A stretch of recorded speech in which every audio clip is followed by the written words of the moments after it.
Interstitial. So yeah, if you have your osteons, you have all your osteons. The like spaces between them. Back from that interstitial. But the lamellate, interstitial lamellate is the name. For what? Like the space line. This one. So I told you it was about bones. Oh.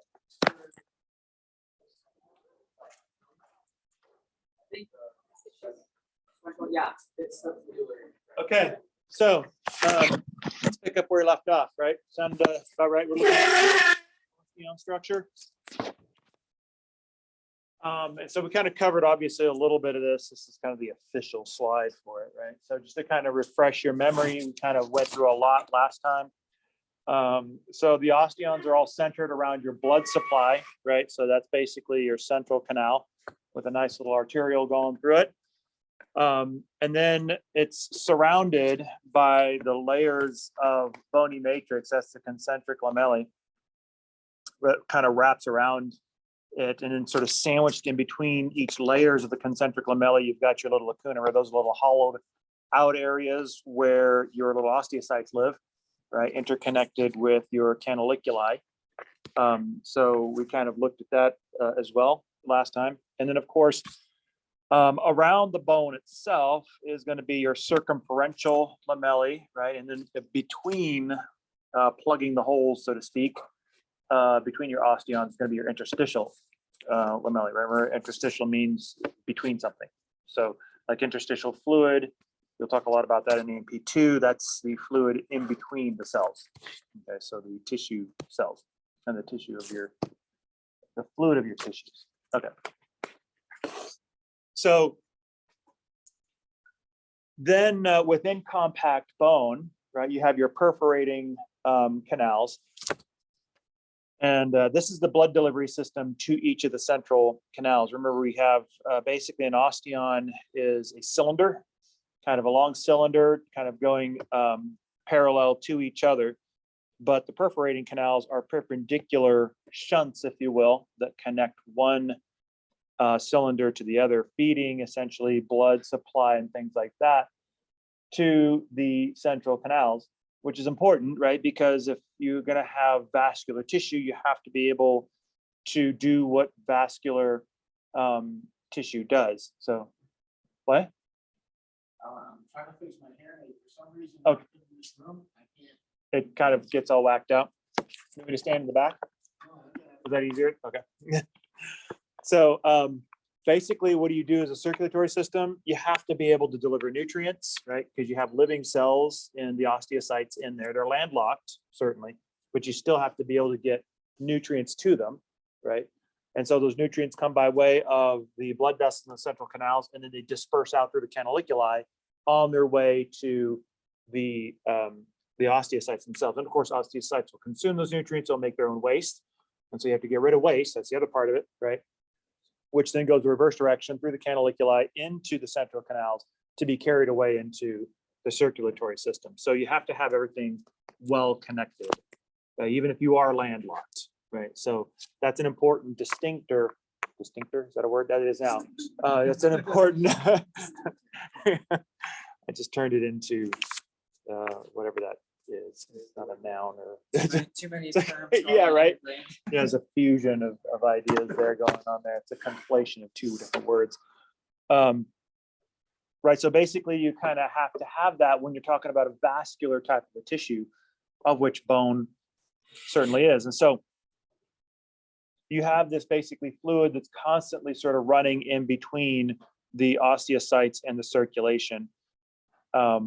And one of the things that they will oftentimes use between osteocytes is gap junctions. I don't know if you guys recall gap junctions in general bio, if you took it, but gap junctions is a type of cell connection where basically you connect two cells together through these little channel-like connections called the gap junction. So what this basically means is the cytoplasm of cell number one is in connection with the cytoplasm of cell number two. So anything that happens in cell number one can immediately flow through the sieve-like gap junction system so that the two cells can be coordinated together. It's like they're receiving the same message at the same time. So having your osteocytes connected together with gap junctions basically means that you are doubling down on the communication capacity between osteocytes. So they're not just sort of isolated on their own, like they're on some sort of a deserted island, right? They're in close communication with each other, and they're swapping stuff back and forth to each other, and obviously swapping stuff back and forth with the blood vessels in the central canal. So it is a very highly connected system. And when you take a look at if you recall the picture of the osteon, right, you can see that you're not just talking about an occasional canaliculi conduit. You're talking about a massive number of these little canaliculi channels that are interconnecting everything. So you're talking about a really, really massive network that's really highly connected to each other. So you can imagine then that when you damage it, you're doing actually quite a bit of damage, right, to this network. And so it's not a simple matter to break the bone. Okay, let's take a look at the anatomy of the bone itself. We're going to be taking a look at actually specifically the long bone. Why? Because long bones are interesting, flat bones not so much. But because we saw a flat bone, right? It basically was a spongy bone. That's pretty much what it was, right? You had sort of the compact components of it, and it's just mostly filled with spongy bone in the middle. You may not have known that. I don't necessarily know we called that out, but that's exactly what we were looking at when we're looking at this guy right here. That's like a flat bone, like a skull bone, for instance. That would be like a flat bone, right? So it's mostly, you got your compact bone edges, but it's mostly filled in with spongy bone. Your scapula, I think, is classified as a flat bone. There's several classifications for bones, like there's irregular bones and things like that. It's, I believe it's in the flat realm. It could be irregular because of all those processes sticking off of it as well. So it could be either one of those two groupings. I keep forgetting which one actually. I usually think of it as a flat bone because it's mostly flat with just a bunch of little horns all over it.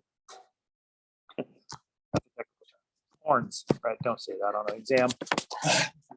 Do your boards, don't call anything a horn unless it's like the uterine horn. We'll get to that next semester. Okay, so let's take a look at the construction of the long bone itself. We kind of saw it already, didn't we? So here's our long bone.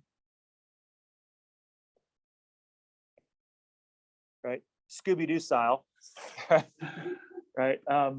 So basically you have, major areas of the bone itself. Obviously the central portion is called the diaphysis. So that's kind of the long shaft, the middle portion of it. And typically what will happen is in this diaphysis, you'll have kind of your compact bone edges that kind of forms the collar. And then in between, you'll have a little bit of spongy bone just on the inside periphery, but then mostly you kind of got this big hollow area in the middle of it. That hollow area is what's referred to as the medullary cavity. And we'll see a better picture of this in just a second. What? Diaphysis, right? And then at the tips, so you have this medullary cavity. We'll talk a little bit about that. This is actually an important area in your long bones, right? Because in your medullary cavity, this is basically where you get a lot of your red marrow coming from. So this is basically, the long bones are essentially your red blood cell, white blood cell nucleation points. This is the nursery for those cells. Okay, so and ultimately then, this is kind of an important and obviously an important area.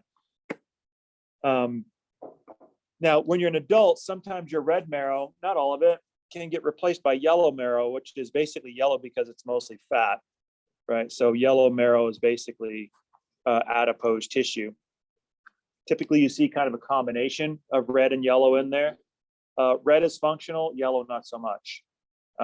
So this is also one of the reasons why when you see a lion kind of chomping down on a femur, it's kind of like digging around in there, trying to like suck all the juice out of that's going after the marrow. It's all that fatty, lipidy stuff. Remember, mammals have a natural instinct for craving for lipids. So when they taste that fat in there, they just naturally want to go after that, right? So that's kind of why they're digging after that marrow. And then on the tips, you have the epiphysis. Two of them. And then in between diaphysis and epiphysis is a little strip of hyaline cartilage called your epiphyseal plate.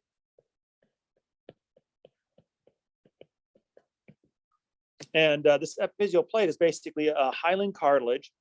And this is basically the source of new bony matrix, or the source of new bone, ultimately.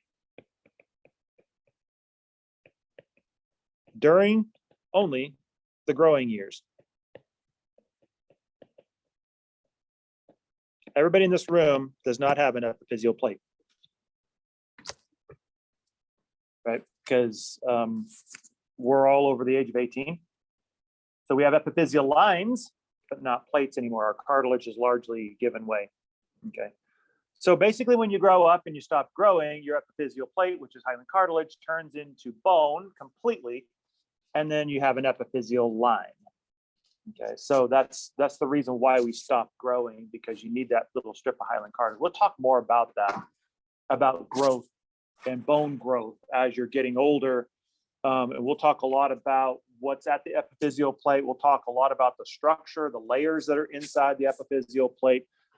So we'll talk a lot more about this, because one of the things we're going to be taking a look at is endochondral ossification, which is essentially how you grow your ossified bony skeleton, okay, from what you start off with.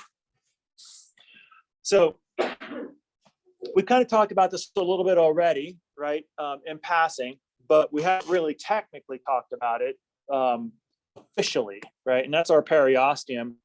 And remember, this is your liner. This basically lines the surface of the bone. And so you have, we're always with these periosteum or chondro or perichondrium, right? You always have the same two layers, right? The first outer layer is a connective tissue layer that will have lots of kind of collagenous fibers in it.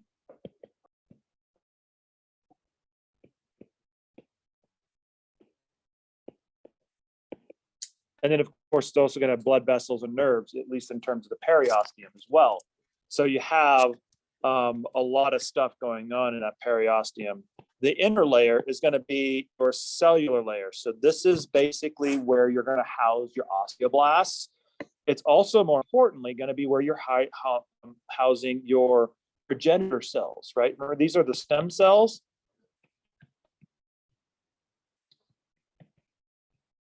That give rise to new cells.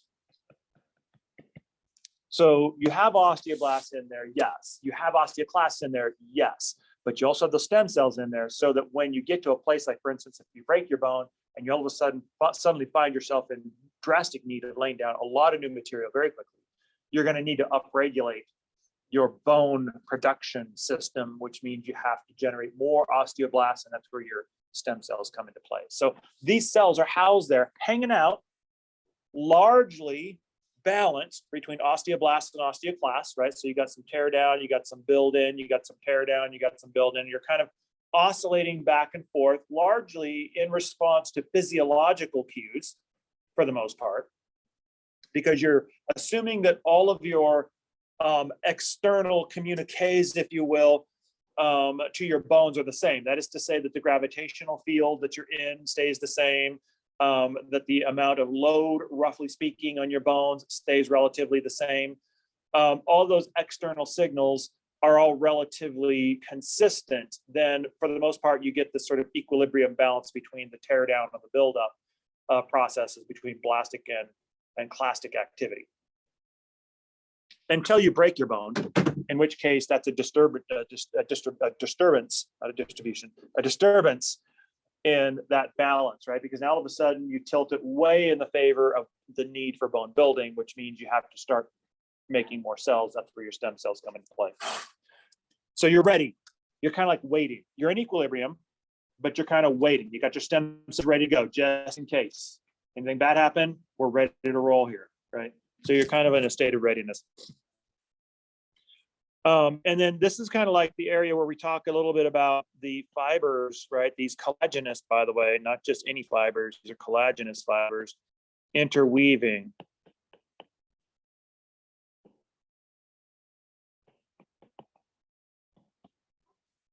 With the collagen of the periosteum. Right, so this is what we talked about, like when you're connecting your ligaments and your tendons to your bone. This is that interweaving bit, right? So the collagenous fibers of your tendons and your ligaments are interweaving themselves with the collagenous fibers of your periosteum, the connective tissue portion of your periosteum. And that's how you're tethering in there. There's more of that. There's more to that. So there's an extra bit of fiber in your periosteum called perforating fibers, or if you like named Sharpie's fibers. The reason why we toss these in there is because a lot of times, like medical boards and things like that, these old codgers will like to just toss in the names and be like, "Oh, let's see if they notice us as the Sharpie's fibers." It's like, whatever. Anyway, one of the reasons why I'm not a big fan of the whole med school education system. But anyway, there's too many old codgers in it, and they're in drastic need of updating. Like, even if they updated themselves to the 20th century, that would be revolutionary. But no, they're still out there digging graves, grave robbing, right? So they can. Sorry, I'll be quiet. I'll be quiet. By the way, that was a thing. Grave robbing was a thing. It wasn't like creeps. Now it's like weirdos, right? Back then, it was like professors at Harvard, right? Because they didn't have a body donation plan, right? So if you were a doctor and you had a cadaver lab, guess what? There was no system to get that cadaver. That person didn't donate their body to science.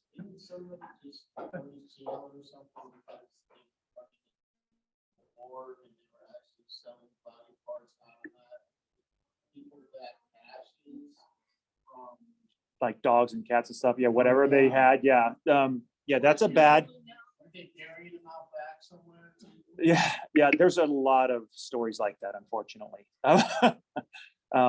That's actually that's a fairly common thing, right? I mean, like grave diggers, you know, obviously the professor at Harvard didn't want to actually go out there and get caught with the grave shovel, like shoveling the graves. So they're kind of like under the table, like the institution would do this. It's like, they'd be like, here, grave diggers, why don't you dig us up, right? I mean, they would literally actually commission, because there's nowhere else to get the bodies. Yeah, right. Like looting them. It's like, so yeah, a checkered past med school has, which is one of the comical, that's why I chuckle whenever somebody just so doggedly hangs on to the system. I'm like, grave robber. Right? Yeah, that's a thing. But yeah, I mean, you do the same thing, right? I mean, like, maybe if you didn't have the stones to actually go steal a dead body, but if you're like a mortician, oh, hey, yeah, the arm's missing. Nobody's going to care. The thing's in the ground, right? So I'll lop off an arm and I'll sell it to Harvard or whatever, right? At least you can do a little bit of a, anatomy stuff on a cadaver arm, right? I mean, yeah, it's like, yeah, and in some ways, like some of the Harvard people is kind of like the presidents, and the thing that it'd be like, don't ask, don't tell. It's like, listen, I'm really happy about your cadaver program. I just don't tell me where you get them from, right? I'm okay with that. Ignorance is bliss. It's called plausible deniability in the political arena, right? Yep, that's exactly where that comes from. That's the one reason why you don't tell presidents things, is so that they can stand in front of a grand jury and say, I have no idea, which is potentially the case. If you want to know who knows all the secrets, go to the guy who's in charge of the CIA. That's the one who's got the dirt on all the dirt. Yeah. Anyway, just saying. Then they'll have to shoot you, right? So if you talk to them, they'll just have to shoot you, and that's a thing. But anyway, so these perforating fibers, these do exactly what they say they do, right? They kind of drill into the periosteum and kind of into the bone. So basically, what this does, these guys anchor the periosteum into the bony matrix. I mean, think about this. You guys are probably already thinking about this a little bit already, right? You're like, okay, that's great. Periosteum's a liner. You got the cellular liner laying on top of the bony matrix, and you got the connective tissue liner. But how do you actually get the liner to stay on the bone? right? I mean, yeah, we didn't say duct tape, right? Double-sided tape, right? Just kind of spit on it and just kind of glue it on there, right? So this is the way you do it, right? Basically, you literally just like tether it, you anchor it with these perforating fibers into the matrix of the bone. That keeps the periosteum attached to the actual bone itself. Yeah, so you got a couple of attachments there, right? Yeah, you've got the interweaving of collagen in your favor, collagen in your favor, collagen. I'm just like, I'm like a vocabulary well today of alternative phrases, right? So just hang with it. Anyway, right. So basically you have the collagenous interweaving on one scale, but then you also have the perforating fibers adding a deeper connection to the bone itself.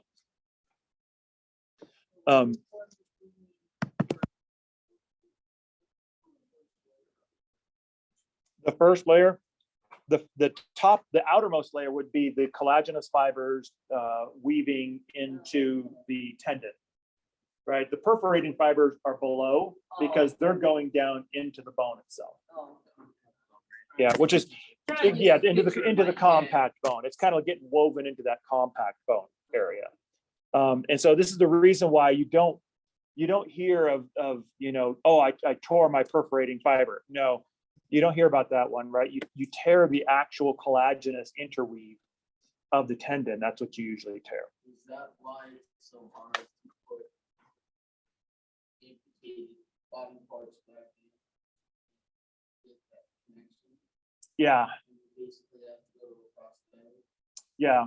I mean, that's definitely part of it. I mean, there's a lot of other reasons because you got like nerves and blood vessels and no.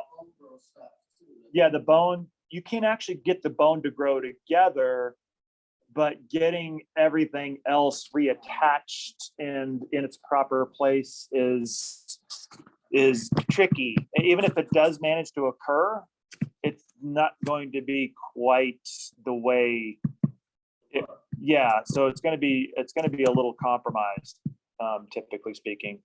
Could still choose to like reject it still too, right? It wouldn't reject it because rejection basically is based on your immune system seeing self versus non-self tags. So if it's your own arm, then it'll still see your arm as your arm. Unless it's like just so horrendously mangled that there's a lot of necrotic tissue in there, and your immune system would see it as just a bunch of dead stuff and would start cleaning it out. But that's not technically a rejection. That's just like, well, instead of connecting you together, it's like this thing is dead.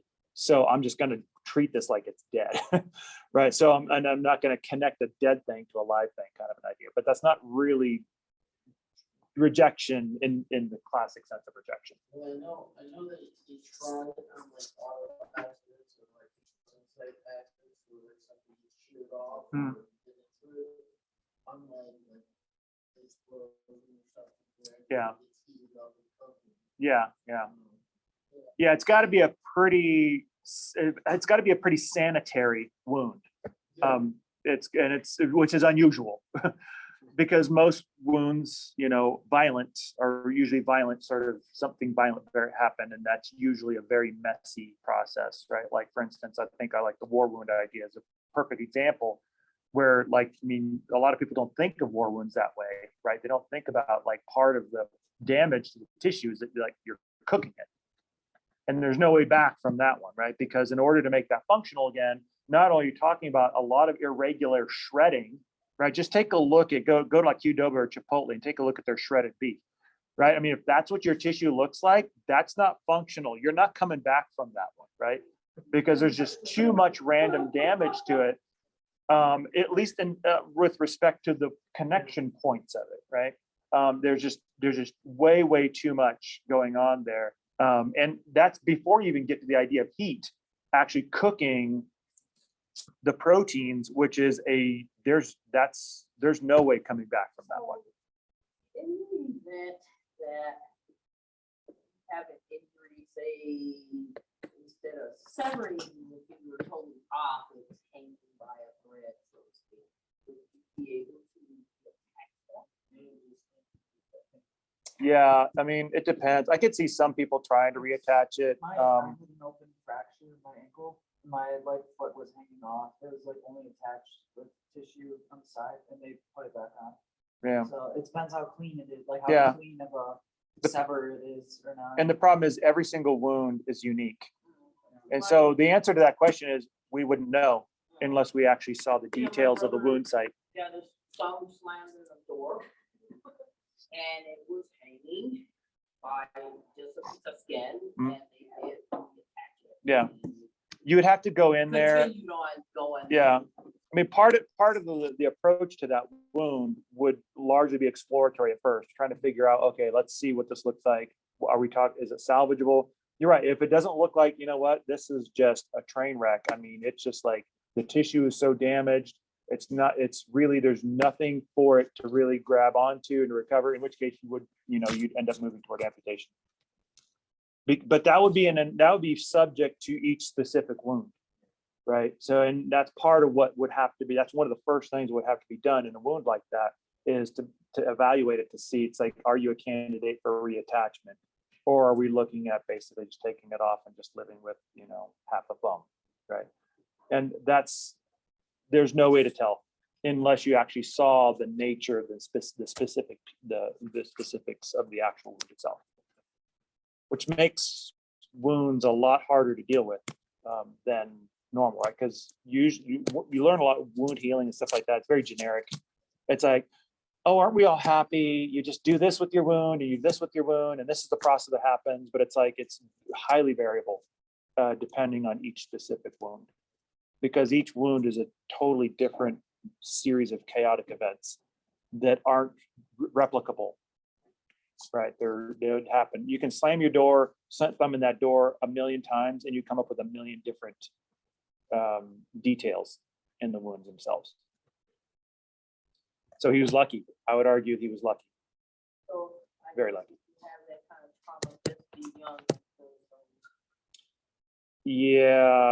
Yeah. your chances of healing are better if you're younger.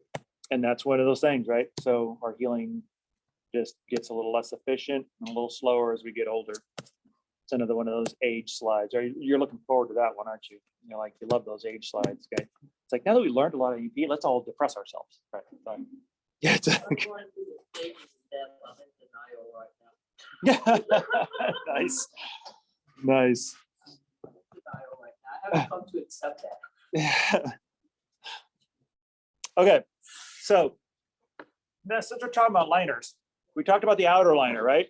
Now, what about on the inside? Well, on the inside, you also have a liner, the endosteum, right? So endo means inside, right? Endo, inside or inner, right? And then of course, osteum is the root for bone, right? This is inside the bone. So this is a cell layer. Now in the endosteum, because you're not external, you don't have the same needs. You don't have to connect to anything or attach to anything. So there's no connective tissue outer layer. There's just like one single layer instead of two layers. And then ultimately what you have is the connective tissue associated with that one layer. So, so you have some cells in there and some connective tissue that kind of allows you to, by the way, have you noticed a theme here? Everything has connective tissue associated with it, right? Because connective tissue is our ultimate glue that kind of holds everything together, right? It's like if you're MacGyver, connective tissue is like your chewing gum, right? It operates like C4 and like glue at the same time, right? So connective tissue is part of most of your tissues in there because of that need. But you also have this cellular component of it. And of course, in this, you have then another outpost of blasts and clasts, and of course, osteoprogenitor cells. So now what you have is you have a sandwich, right? So you have cells, then you have your compact bone, and then you have cells. So your compact bone is actually sandwiched in between two cellular layers, one on the endosteal side and one on the periosteal side, right? Both layers containing the same set of cells, blasts, clasts, and stem cells, right? So what that means then is you are well rigged now that if you ever compromise your bony tissue, then you can start building bone and replacing bone from both sides, right? Which is important because the question would always be, well, wait a minute, if I broke my bone and all I have is periosteal blasts, then how am I supposed to lay down new bony matrix on the inside, right? Well, it's easy. You've got a cellular layer there too, right? So you have blasts on both sides. So when you break your bone, you're able to lay down new bony matrix in the repair process from both sides. Okay. So this is kind of what it looks like.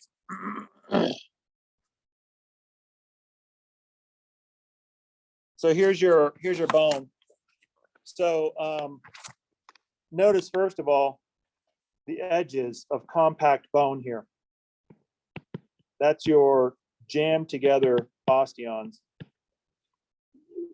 And then you have this huge cavity. That's your medullary cavity. So most of your long bones is medullary cavity, full of marrow, either of the yellow variety or of the red variety, depending on where you are and what age you are.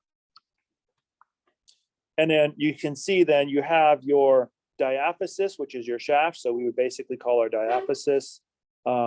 Normally, the medullary cavity sort of defines those boundaries. So this is a little on the generous side to put it way up here, I would argue.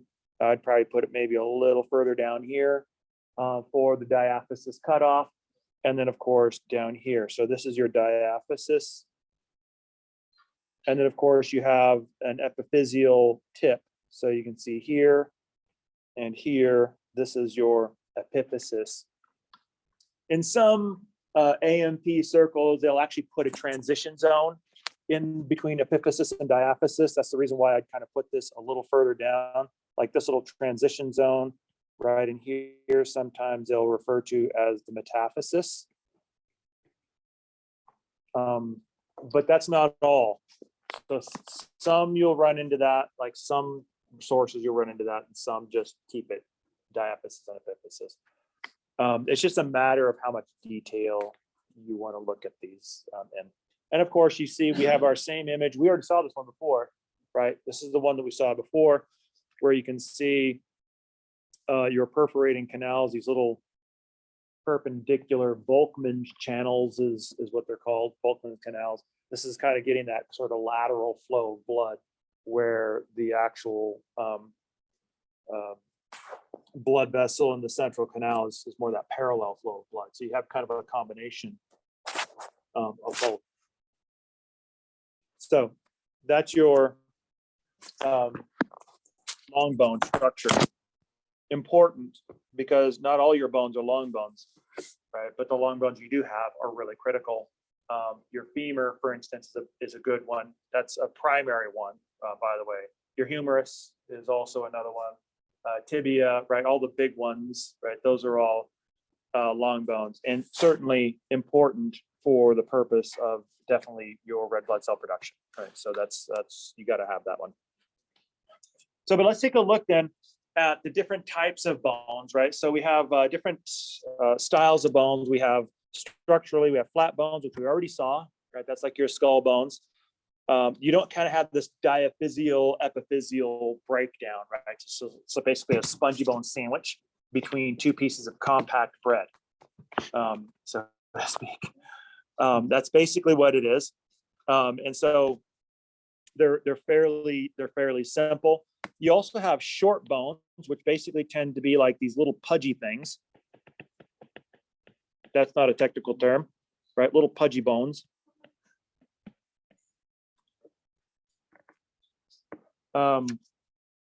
Like your wrist bones, right? Scaphoid, lunate, capitate, those guys, those are short bones, right? Those are, you probably love those ones, right? You're like, yes, I got some wrist bones in here. You're waiting for those, weren't you? Anyway, not so much. And then of course you got your irregulars, right? These are irregulars because they're weirdly shaped. And that's not a technical term, right? But like a perfect example here is like your vertebra, right? Your vertebra is a perfect example of an irregular shape. It's like, what in the world is going on here, right? I mean, and here's the reason because you get like so many of these processes. You're like connected to so much stuff, and that's true for your vertebra, right? I mean, you got muscles connecting to them. In some cases, your thoracic vertebra, you got ribs connecting to them. You got all kinds of things going on here. So you got like all these different processes, right? So transverse processes and spinous processes. I mean, all these like little projections sticking out all over the place. And so that kind of makes you take on a very, very weird kind of irregular shape. That's the reason why where I get to the scapula is flat, right? Because the body of the scapula is flat, but the top of it, where all those processes are, you know, the coronoid and the acromial process. I mean, they're kind of weird. That kind of makes it sort of irregular. So it kind of has personality to both, even though probably the majority of it is probably flattish in nature. Another example of a specific type of bone is what's called a sesamoid bone. And that's basically your patella. So there's not a whole lot of these. That's pretty much it. So that's the type of an irregular shape as well. It looks like a skipping rock, or you just pick up a patella bone on the ground and just skip it across the lake. It's kind of a macabre way to look at it. But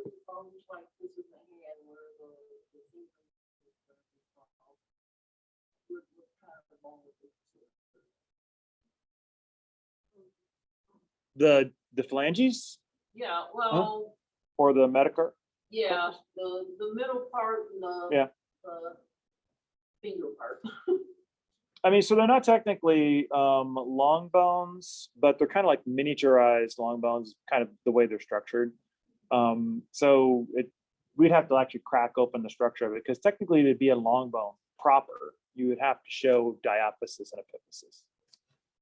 And typically those you don't show that, right? Because your hands they grow a little bit, but they're not like, you know, really growing. Like your femur, for instance, right? That's where most of your height comes from, is from your femurs.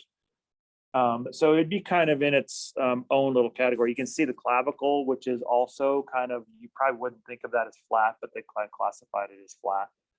So there's some very technical classification components associated with bone classification, where it's not necessarily obvious from the visual perspective. It's like, oh yeah, there it is, that's going to be a flat bone. It's like, well, it doesn't really look flat to you, right? But because it doesn't fit the definition of other things like long bone and things like that, it just sort of slots into flat bone. So flat bone is both flat and sort of catch-all in some cases. But the important thing about the flat bone is that because you've already got sort of this little Swiss cheese spongy thing going on there, if you kind of just use an osteoclast and kind of carve some of that stuff out, you can create an open hollow chamber, right?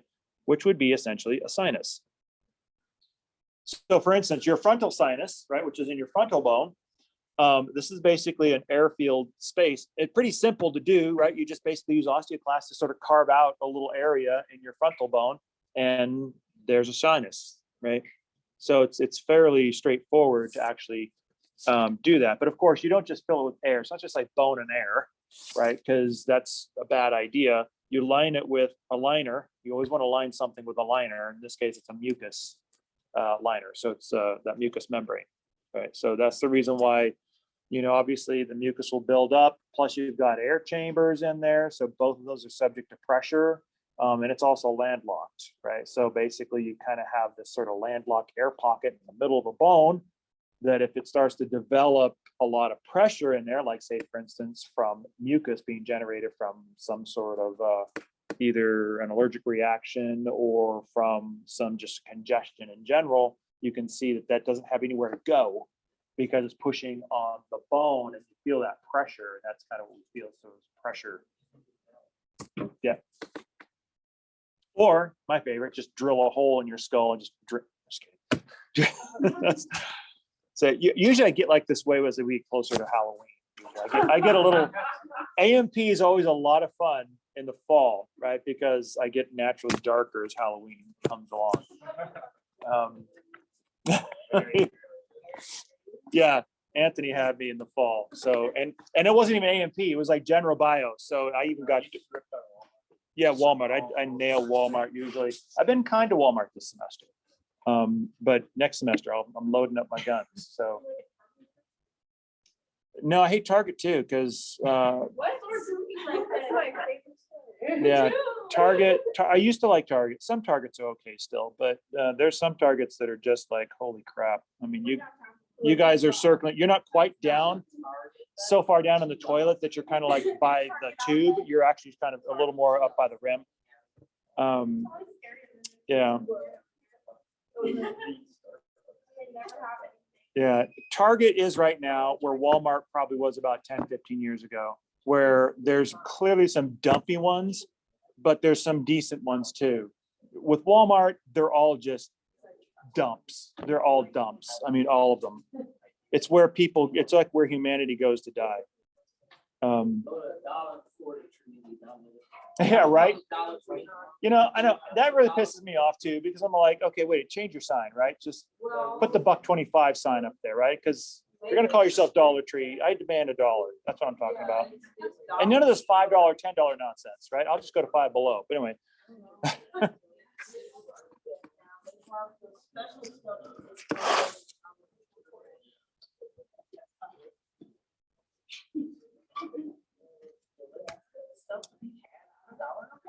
Okay, bone development. Now, how do we get it, right? There's really two dominant patterns of developing bone. We'll talk about both of them. There's intramembranous ossification, which basically is, and most of these are embryonic in nature. So what we're talking about is basically fetal development.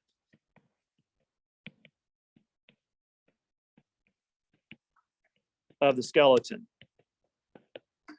So basically in embryonic, you basically have connective tissue, starts off as connective tissue, but then you basically make the bone inside the tissue. So basically this is made within the tissue itself. And it kind of grows and then it sort of hangs out. A good example of that would be like the patella is a good example. Okay. There's a couple of those that are intramembranous in nature. The other one, the big one, is what's called endochondral. So endo means inside. Chondro, of course, is cartilage. So this is inside the cartilage. So you're basically starting with a cartilaginous model first. And then you're essentially going from cartilage and you're turning yourself into bone. But remember, even when we're building bone, we have a kind of a stepwise process, don't we? So even in the midst of the ossification process, we don't just start off with our final solution, do we? We have a stepwise process. So we start off with our stopgap, right, which is woven bone, and then we remodel it into lamellar bone, right? So this is our long-term solution, our long-term fix. So even within ossification from these systems, you start off by do what's cheap first, at least get the stopgap in there, the woven bone piece, and then come back around to this later, remodel it and relay it all down nice and pretty with lamellar bone. Okay, and then that's going to be the bone that you're born with or that you're developing. And so ultimately then you kind of fix it all. So you kind of smooth it all over. And that's the reason why it was important to kind of go through that ossification process when we talked about going through woven bone, and then talking about remodeling, and then talking about lamellar bone, right? That's the reason why we had to do that, is because that's a significant that's a process that we go through when you're laying down the actual bone itself. So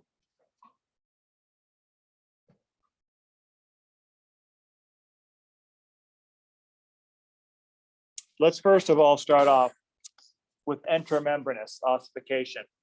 So we start off where we always start off, and that's with connective tissue, right? So now within connective tissue, typically what's going to happen is this is embryonic. So it's happening in the embryo. This can't be overstated because this is oftentimes, because we're adults now, it's been a long time since we've been embryos, right? So it's easy to sort of forget that, oh yeah, we're talking about embryonic development here. In this particular case, what you have is embryonic mesenchyme, which is a tissue type. This is an embryonic tissue type.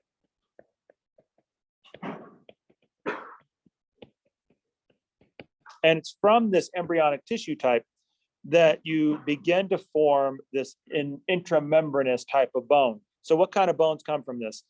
Well, you have your skull bones will come from this intramembranous type of a strategy. Not all of it, but parts of your mandible will come from this. Clavicles, for instance, at least the middle portion of the clavicles will come from this as well. And so when we're talking about fetal development, we're talking basically about week 5. Think about this for a second. That's early.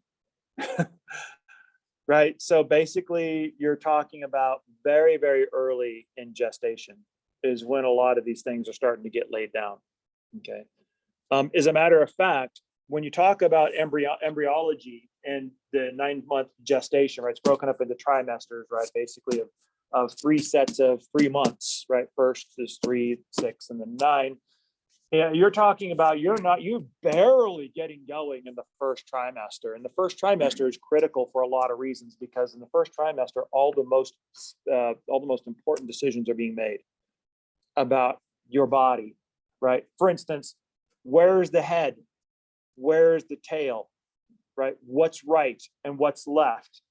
So all of the most like critical decisions are being laid down in that first trimester, which is one of the reasons why most miscarriages happen in the first trimester, because you make one mistake in that first trimester and it is train wreck territory from then on, right? And then if it becomes a blooming train wreck, then it just becomes physiologically unstable, and then the pregnancy fails. Okay. And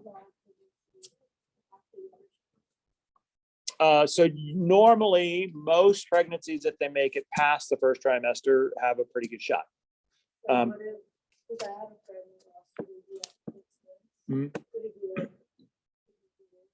Usually there's something very specific that happens there.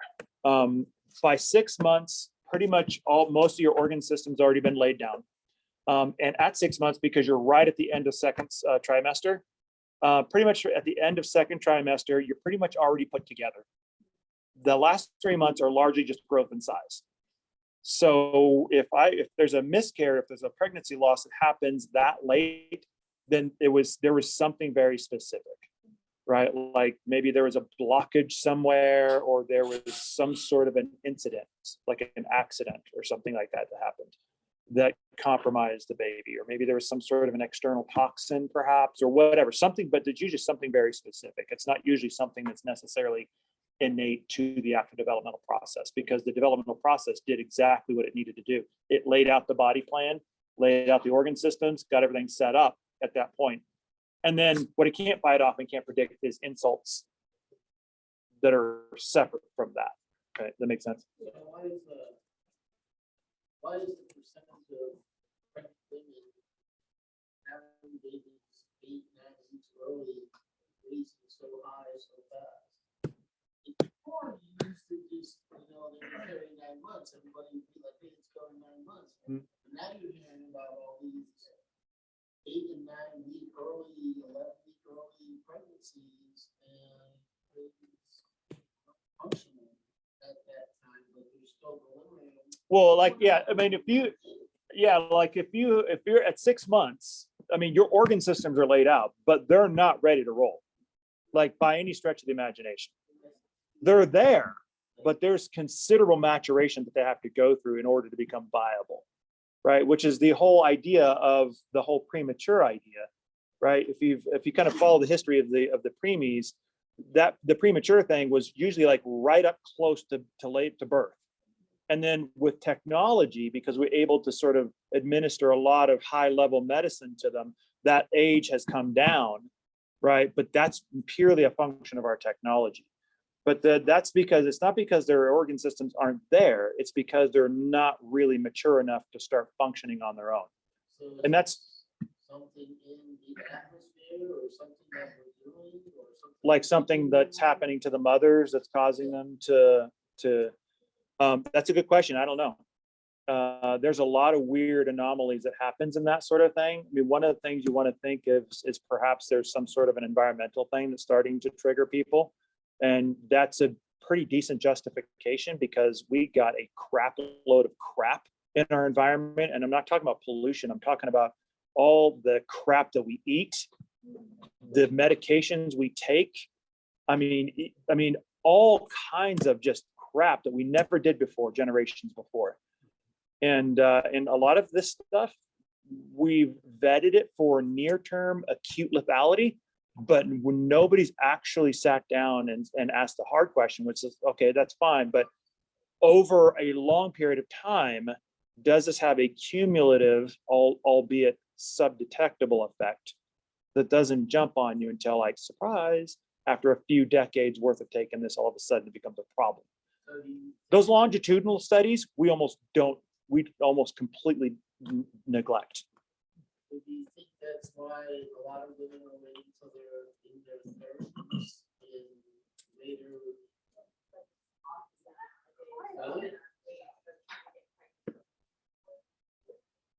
Yeah. Well, the problem is, I don't know. I don't know. That's probably different for every mother. Because pregnancy is a very individual thing. It's a very individual idea. It's a very good individual decision. Yeah. And so there's a lot of variations of that. And none of that, but even, you know, going through a pregnancy can be a very nuanced and very individual process, right? But even the same woman going through different pregnancies can have a very different experience from one pregnancy to the next. So Different, and usually, I'm personal opinion, I would say mid-20s is probably just over the window. Get closer to your 40s. There's other factors that can kick in. I actually had a child at 40. Well, I was almost 40, but you know, it's a whole set of different circumstances. They want to do, check for Down syndrome, we want to do this, we want to do that. yeah, as soon as you hit 35, you're automatically classified as a high-risk pregnancy. They want to, Regardless of whether there's anything wrong with the pregnancy, you're immediately put on like a short list. well, they, Yeah. And the reason is because at 35, we actually have good genetic data that the probability of having a Down syndrome baby increases dramatically from 35 on. It's actually exponential. So mothers in their 20s are kind of flatlined. And then as you start to hit your mid 30s, that curve starts to go up very, very quickly, which is one of the reasons why 35 is the trigger for that red flag pregnancy. But yeah, I mean, pregnancy is, I mean, I've seen 3 of them up close. and Not- you not- survived. I did amazingly. You know what? I mean, I had the easy. Boy, I tell you. Yeah.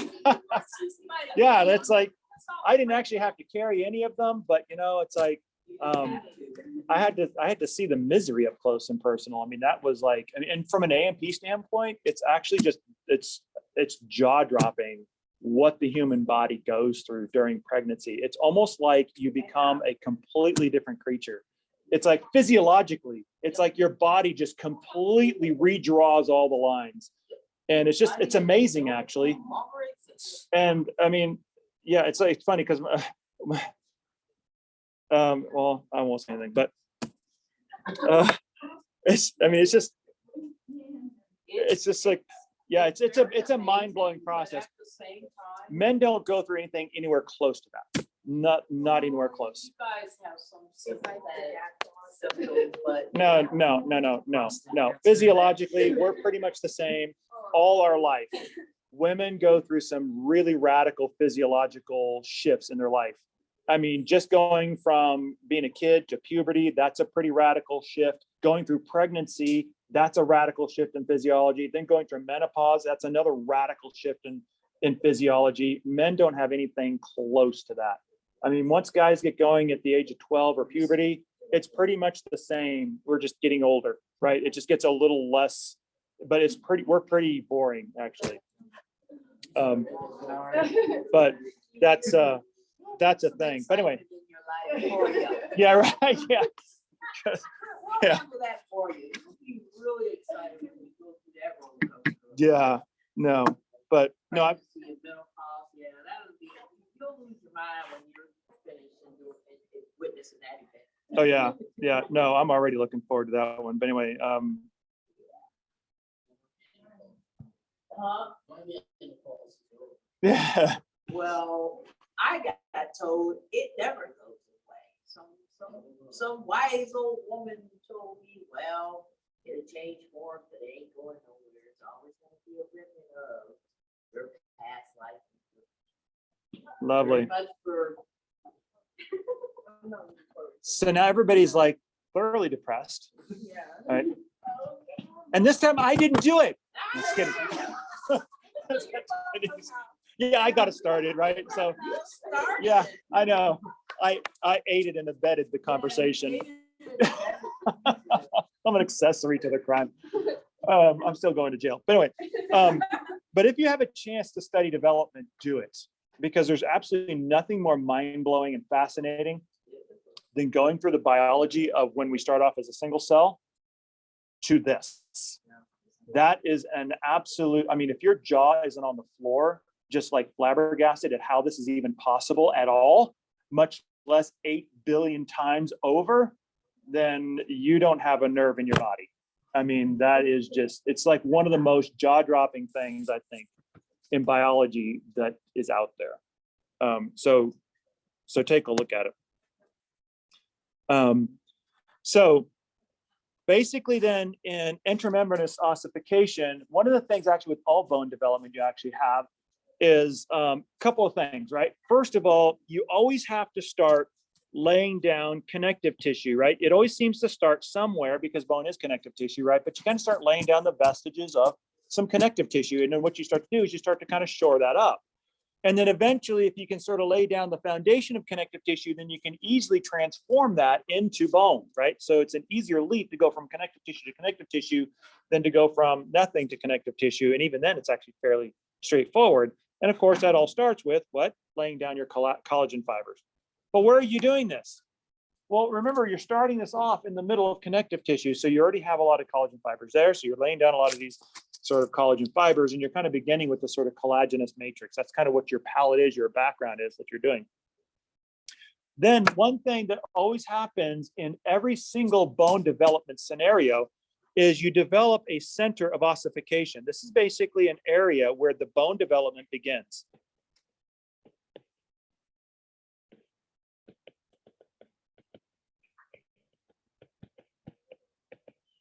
This is where your bony matrix is first laid down, right? It's like your nucleation. It's like your start point. And then you just basically grow from here.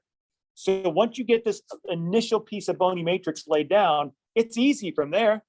All you do is just keep adding to it and add to it and add to it. You just keep adding matrix onto matrix.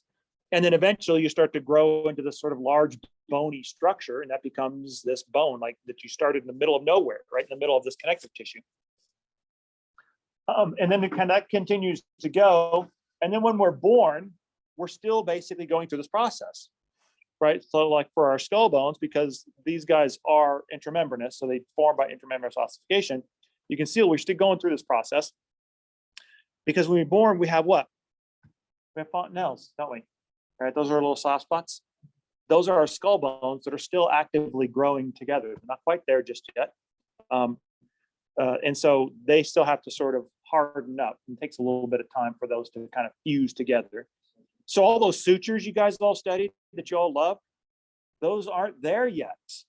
They're still forming actually after birth. And then your skull bones grow together and then they suture together. So those sutures are some of the last joints that your body puts together. Interesting that like your brain. The suture? No, like, what does it look like when it's born?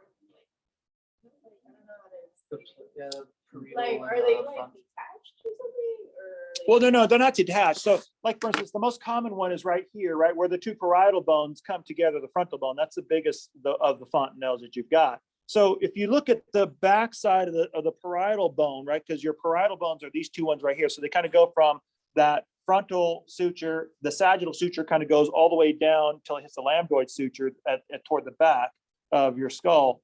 So the parietal bones at birth, they're fused together at the back end, right? At the posterior side of it. but they haven't sort of zippered up. They're kind of doing this. They're sort of like coming together like that. And so when they're born, basically the back end of that sagittal suture is started, but it hasn't quite sort of zippered all the way up and connected to the coronal suture in the front. So what you have then is this little triangular shaped hole, this little soft spot of varying sizes.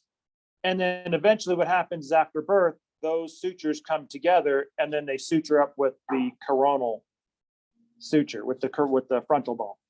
Right. Together prior to birth. Well, the brain is growing. The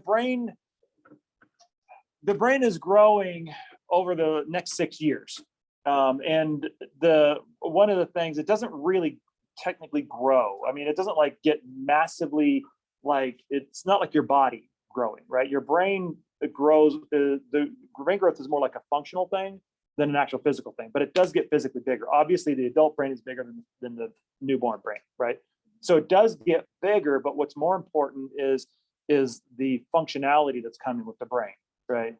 So it does kind of get, bigger, and obviously the skulls expand because a kid's skull is smaller than the adult skull. So they're all growing, right? But the brain is probably growing the slowest of everything.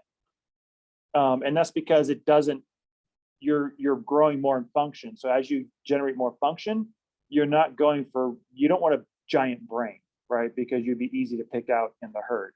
It's like, right, as a predator, it'd be like, hey, the big-headed guy, let's go for that one right there, right? So it doesn't grow bigger necessarily in size. Of all the structures in your body that are growing from 0 to 18 years, the brain is probably growing in size the slowest of all of them. But what's happening in the brain is the connectivity of the neurons that's increasing. And there's a ton of that, right? I won't say there's an infinite number of connections possible, but close, right? And that's the most important thing that's happening in the brain from 0 to 6 and forward.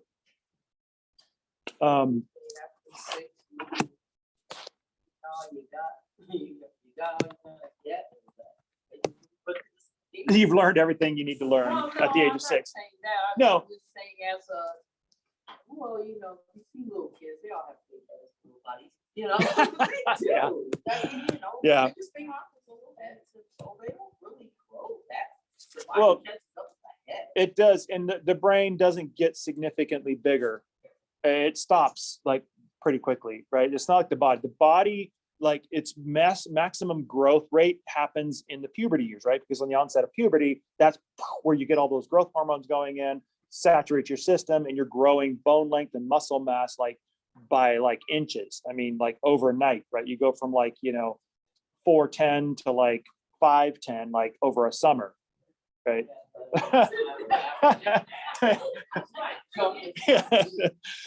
That was obviously a little exaggeration, but right? I mean, you're growing fast enough for it to hurt, which is pretty fast, right? The whole growing pains, which typically are in your legs, right? That's because those are the bones that are growing the fastest, and that's where you're adding your height, right? So your brain basically is growing in connections. That's what's happening mostly in your brain. So, and there's major developmental moments throughout life in your brain health. But that starts to move more to like a neurophysiology kind of a direction. No, I don't think your skull shrinks. I mean, you shrink. I mean, you go from 5'10", but for instance, if you've people with different types of brain maladies, dementia, things like that, their brains can get smaller. They've actually seen them post-mortem when they've taken the brains out. They've actually compared that sometimes the brain's a little bit smaller.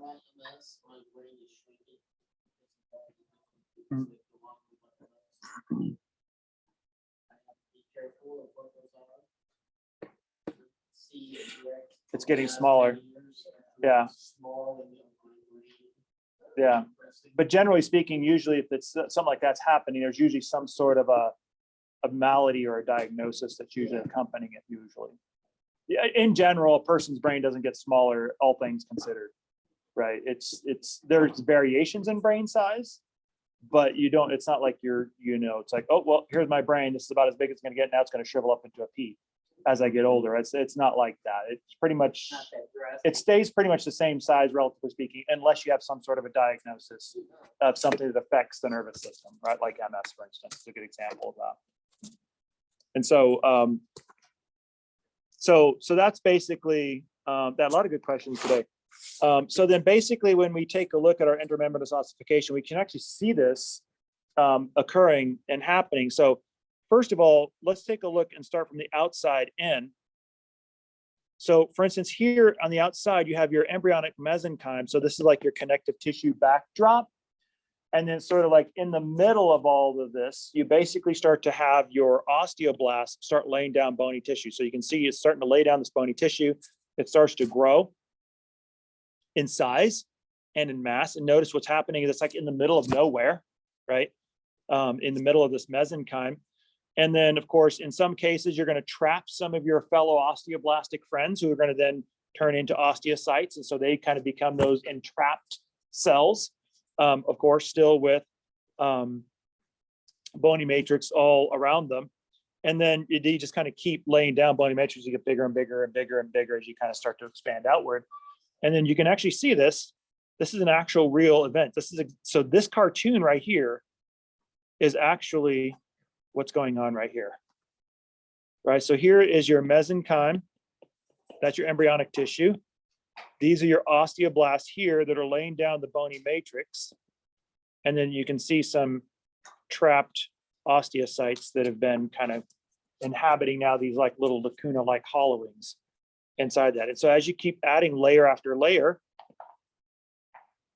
through this little layers of osteoblast, then your bone basically gets a little larger, a little larger, a little larger, a little larger.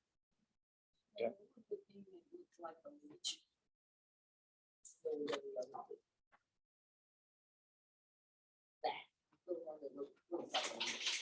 No, the little orange or red, purple. This guy right here? Yes. Yeah, those are like mesenchymal cells. Those are like embryological cells that are part of they're very generic in nature, right? So these mesenchymal cells are like, they're not differentiated, so they're not a tissue yet. So they're kind of like the baseline substrate that will then eventually differentiate into the more mature tissues. That makes sense. So a mesenchymal tissue is kind of like a stem cell, a little bit like a stem cell in the sense that it's not designated to be something specific just yet. It can give rise to new other cells that can become specific to something. So those are those like, and a lot of your embryological cells are like that at the beginning. They have no real purpose until they get instructions from. Well, they have a purpose. In this case, they're the ones who are responsible for laying down that mesenchymal backdrop. So all that connective tissue background, they're the ones who laid all that down. So they're kind of laying down some of those early progenitor tissues that will then develop like this into the actual bony matrix. It's just crazy, like what determines what becomes what, you know? It's from the DNA, right? Like the DNA in those. Oh yeah, well that's kind of the fascinating thing about development is that everything that happens, and there's like a million different decisions that have to happen and have to happen flawlessly and with impeccable timing, and all that's driven by genetics. Because there's no brain yet. Yeah, it's all driven by genetics. So it's kind of what it looks like. So here you can see you've got the same thing going on here where you've got basically cells, osteoblasts that are laying down this bony matrix tissue. And in some cases, you can see they're laying it down around blood vessels. So they're kind of like entrapping blood vessels.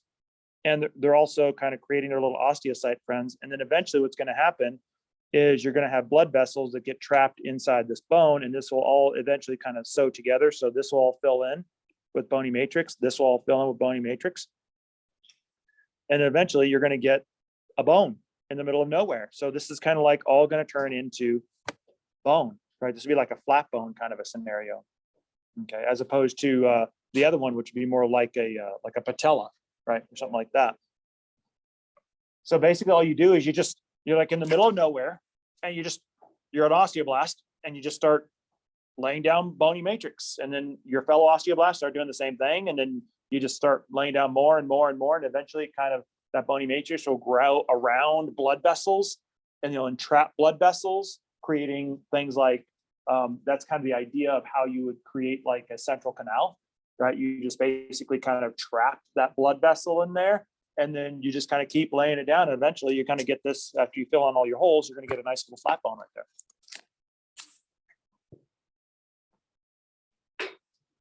And then this is kind of like the last stage. So here you can see you basically filled it all in with that woven bone. Then you can remodel the inside into like this spongy bone kind of a thing, right? Kind of carving out the little holes of the Swiss cheese with your osteoclasts. So this is osteoclastic activity.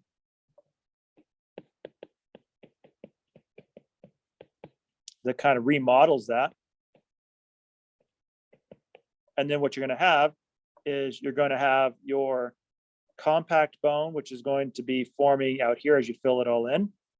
And then the inside is going to be where the spongy part is. Notice that's where your red bone marrow is in the middle, where that kind of sponge-like structure is. So here you can see two very distinct areas, the remodeled center, which becomes that spongy bone area, and the ever filling hard compact region out here, surrounded by your osteoblasts, right? And so basically what you have is your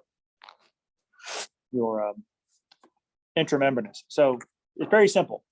How did the osteoclasts know when to stop? Or to like,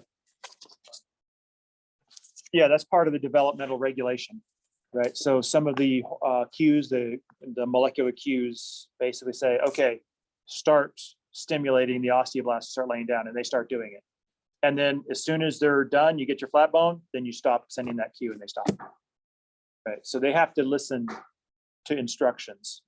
coming from the, or, Well, in embryology, there's really not a brain to speak of. so like, Right. where those It's all being driven by genetics. That's the reason why development is so fascinating, because it's so intricate, it's so complicated, but it seems like it's like, it shouldn't be happening. yeah, like some, yeah, exactly, right? That's the reason why development is so astounding, is because it's like, wow, this is like a very controlled, intentional process.